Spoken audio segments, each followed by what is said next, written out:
Android est un très bon système d'exploitation qui possède de nombreux avantages. Il est ouvert, personnalisable ou encore open source, donc sécurisé pour peu que l'on dispose des dernières mises à jour et patchs de sécurité. Il a rapidement su s'imposer comme l'OS le plus fréquent sur le marché. En 2016, c'est pas moins de 87% des smartphones vendus qui disposent de ce système. Le gros point noir d'Android, c'est que malgré tout, une entreprise a la main dessus, Google. En effet, pour pouvoir utiliser Android dans leur téléphone et permettre entre autres d'utiliser le Play Store pour télécharger les applications, les marques sont contraintes de devoir ajouter bon nombre de services Google à l'intérieur du système. Et on sait que la société raffole de la mine d'or d'informations qui émanent de vos téléphones et des services Google que vous utilisez. La Commission européenne a d'ailleurs attaqué Google en justice sur ce point pour abus de position dominante. Pourquoi ? Parce que forcément, le fait d'avoir Gmail, Google Drive, Google Doc, Google Sheet, Google Site, Google+, Agenda, Google Chrome, Google Maps, Photo, Play, Jeux, Play Music, Hangouts et j'en passe, fait une sorte de concurrence déloyale par rapport aux autres éditeurs qui proposent des services équivalents. Vous êtes ainsi plus enclin à utiliser le logiciel préinstallé plutôt qu'un concurrent que vous devez aller manuellement télécharger. La nécessité d'un compte Google pour utiliser Android est également pointée du doigt, car de ce fait, Google a en quelque sorte la main mise sur votre appareil. Le but de Google étant toujours de collecter un maximum de données sur ses utilisateurs pour revendre leurs informations aux publicitaires et ainsi proposer de la publicité ciblée. Mais alors, est-il possible d'utiliser Android en reprenant un peu la main sur nos données personnelles et sans tout balancer à Google ? Eh bien, on peut limiter la casse, et nous allons voir ça ensemble en plusieurs points. Avant de commencer, sachez qu'il est tout à fait légal de ne pas vouloir que ces moindres faits et gestes soient enregistrés et exploités. C'est d'ailleurs le 8e article de la Convention européenne des droits de l'homme et du citoyen qui affirme, je cite, « Toute personne a droit au respect de sa vie privée et familiale, de son domicile et de sa correspondance. » Allez, on attaque avec le plus gros, les paramètres Google. Déjà, il est intéressant de savoir quelles données Google a sur nous depuis tout le temps où nous utilisons ces services. Pour cela, rien de plus simple. Il suffit de se rendre sur myactivity.google.com.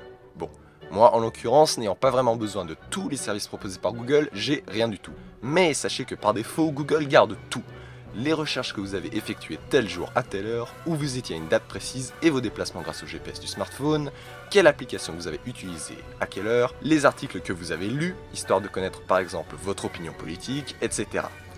Ça peut donner le vertige parfois. Voyons comment limiter la collecte. Nous allons déjà commencer par effacer tout ce qu'il a accumulé depuis tout ce temps en cliquant simplement sur le menu juste ici, supprimer des activités par et toute la période. Rendez-vous ensuite dans votre compte puis informations personnelles et confidentialité. Vous pourrez désactiver pas mal de trucs, dont l'activité sur le web et les applications, l'historique des positions, les informations provenant des appareils, l'activité vocale et audio conserve l'historique de tous les OK Google que vous avez prononcés.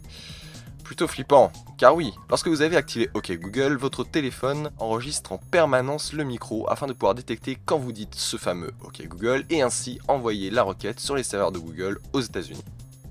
L'historique des recherches YouTube, et pour finir, la dernière option, l'historique des vidéos regardées sur YouTube. Ouf, c'est déjà bien. Maintenant, juste en dessous, on va désactiver le fait que Google revende aux annonceurs notre profil, c'est-à-dire notre âge, nos centres d'intérêt, etc. On se rend donc dans les paramètres des annonces et on désactive annonces par centre d'intérêt. On désactive ensuite les résultats de recherche personnalisés. Si comme 95% des gens vous utilisez Google et pas un autre moteur de recherche, ce dernier retient tout ce que vous cherchez pour influencer les résultats. On désactive donc. Vous pouvez aussi en profiter pour cliquer sur votre numéro de téléphone et désactiver l'option qui permet aux personnes qui connaissent votre numéro d'entrer en contact avec vous via les services Google. Voilà, ça c'était pour le compte Google en général. Maintenant, on passe sur Android. Nous allons commencer par aller dans Paramètres du téléphone, puis Google. Commencez par cliquer sur le menu en haut à droite, puis Consommation et diagnostic. Désactivez le curseur. On revient dans la fenêtre des paramètres Google, et dans Annonces, on sélectionne Désactiver les annonces par centre d'intérêt, puis réinitialiser l'identifiant publicitaire pour avoir la paix. Tout en bas dans Sécurité, décochez Analyser appareil et améliorer la détection des applis nuisibles. Pas besoin que Google scanne en permanence votre téléphone dans le plus grand des calmes. Désactivez aussi la sauvegarde et la réinitialisation, qui envoie les données de vos applis dans le cloud. D'ailleurs, vous remarquez que même eux précisent que des informations personnelles comme des photos ou des contacts peuvent se retrouver dans le tas. Si vous souhaitez néanmoins pouvoir utiliser un service de backup et synchronisation entre vos appareils, je vous recommande chaudement l'application Helium disponible sur le Play Store. Pour rester chez le géant du web, on va cette fois-ci directement dans l'appli Google. On désactive la suggestion d'application dans cette première page de paramètres. On ouvre ensuite le menu compte et confidentialité afin de décocher l'option pour aider à améliorer Google. Le cas échéant, cela enverra, vous l'aurez deviné, des informations d'utilisation vous concernant. On décoche tout ce qui est possible de désactiver dans Google On Tap, la même pour Google Now, sauf qu'en plus, on va supprimer les options associées aux cartes. Et enfin, bien sûr, on désactive OK Google pour ne pas que le micro du smartphone soit en permanence aux aguets. Le GPS. Afin de proposer les services de localisation, Android propose 3 modes. Le premier utilise la puce du GPS intégrée dans le téléphone ainsi que les réseaux mobiles et les services de Google. De ce fait, le géant saura en permanence où vous vous trouvez. C'est comme ça qu'il arrive à connaître les horaires d'affluence dans les lieux où vous voulez vous rendre, comme sur cette image par exemple. La seconde option fait la même chose et utilise uniquement les réseaux et services de location Google sans la puce GPS du téléphone. Et pour terminer, le troisième mode, qui est selon moi le plus intéressant, utilise uniquement la puce GPS sans les réseaux mobiles. Mon conseil, vous l'aurez compris, est d'utiliser ce troisième mode. Mon conseil néanmoins est de bien désactiver la localisation lorsque vous n'en aurez plus besoin. Vous gagnerez ainsi en vie privée et en autonomie car Google sera où vous êtes uniquement lorsque vous lui demandez, pas avant. Pour vous aider à répondre à vos questions dans un contexte précis, Google peut avoir accès au contenu de l'écran du téléphone lorsque vous utilisez le Now on Tap par exemple. Je vous recommande de ne pas utiliser cette fonction et de la désactiver en vous rendant dans Paramètres, Applications, Assistance vocale et décocher toutes les options, pour ensuite attribuer aucune application d'assistance. On retourne dans les paramètres précédents, mais cette fois-ci c'est le côté de l'accès spécial qui nous intéresse. Catégorie accès aux données d'utilisation, on décoche tout, puis dans modifier les paramètres système, on décoche le Play Store et les services Google Play. Passons ensuite au dernier point, gérer correctement les permissions.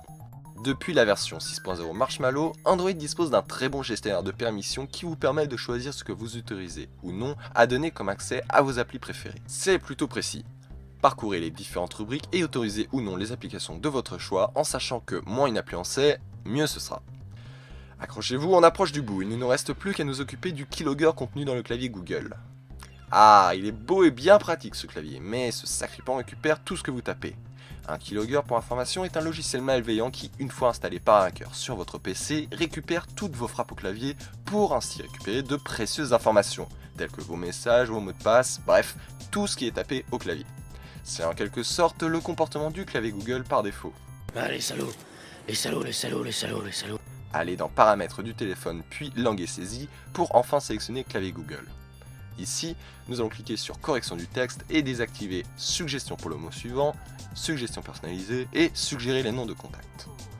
On retourne dans la page d'avant pour sélectionner Avancer et désactiver le partage des statistiques d'utilisation et le partage des extraits. Pour aller plus loin et être sûr que le clavier ne communique pas avec les serveurs de Google, vous pouvez dans les paramètres de l'appli désactiver l'accès aux données en arrière-plan au clavier. Tant qu'on y est, il n'a pas besoin d'accéder ni au contact ni au stockage. On désactive les autorisations. Pour finir, sachez que, toujours par défaut, notre ami Google peut afficher votre nom et prénom à la personne que vous appelez même si celle-ci ne vous a pas dans leur contact. Désactivez en allant dans l'application téléphone, puis sur les 3 petits points en haut à droite, paramètres. L'identifiant de l'appelant par Google est à décocher. Autrement, chaque appel reçu sera envoyé à Google et la société sera en mesure de connaître qui vous a appelé, à telle heure et qui vous avez contacté. Voilà, c'est déjà pas mal. Nous avons vu comment reprendre un peu le contrôle des informations que les gens du web collectent sur nous. Pour aller plus loin, je vous recommande de chiffrer votre appareil afin d'empêcher par exemple qu'on puisse récupérer les données dessus en cas de vol. Car oui, un code PIN au déverrouillage n'empêchera aucunement d'accéder aux informations sur le mobile. Le chiffrement permet de protéger votre appareil des curieux. Un autre conseil qui peut paraître évident, c'est d'utiliser le moins possible de services Google et privilégier les applications open source dont le fonctionnement est transparent. À titre d'information, vous pouvez par exemple utiliser Signal au lieu de l'application SMS, Wire pour la visioconférence au lieu de Skype, ProtonMail au lieu de Gmail, etc. Je vous recommande d'autant plus de ne pas utiliser Google Chrome, mais Firefox ou Chromium. Pour vous y retrouver, vous pouvez également utiliser F-Droid, un store d'applications alternatif qui s'installe en plus du Play Store, mais ne contient uniquement des applications open source. J'ai découvert de nombreuses pertes dessus et c'est très pratique. Je vous recommande par ailleurs chaudement le site de Framasoft qui regroupe et propose des alternatives libres et gratuites aux services de Google. N'oubliez pas aussi de désactiver voire supprimer les applis un peu OSEF préinstallées que vous n'utilisez pas, si vous le pouvez.